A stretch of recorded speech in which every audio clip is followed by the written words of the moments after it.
Alors, Pachenko avec le blue kill, il était presque prêt à enchaîner le troisième, heureusement. C'est bon. Oh,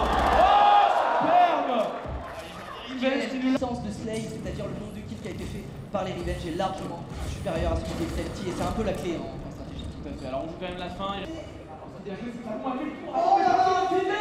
il a pas d'éviter. C'est un pari en fait de remplir aujourd'hui le Zénith avec une compétition dédiée aux jeux vidéo sur le jeu Call of Duty.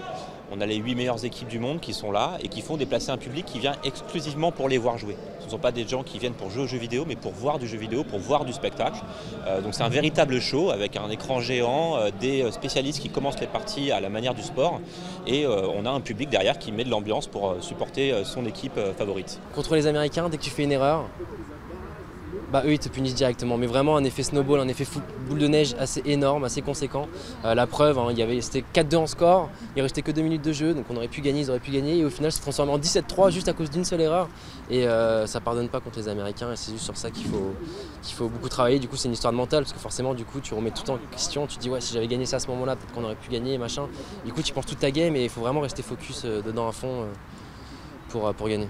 Non, c'est quand même un job, c'est-à-dire qu'on est rémunéré par notre structure en tant que salarié, etc.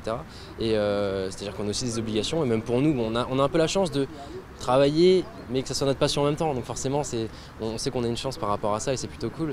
Mais ouais, on joue, faut se dire qu'on joue entre 70 et 80 heures par semaine quand on a un gros event comme ça. Donc ça reste quand même du travail conséquent, mais d'un autre côté, c'est aussi le côté fun.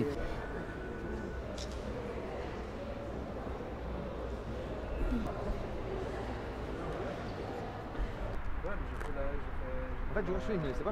Oui, mais si on perd, Imaginons, si barrage win.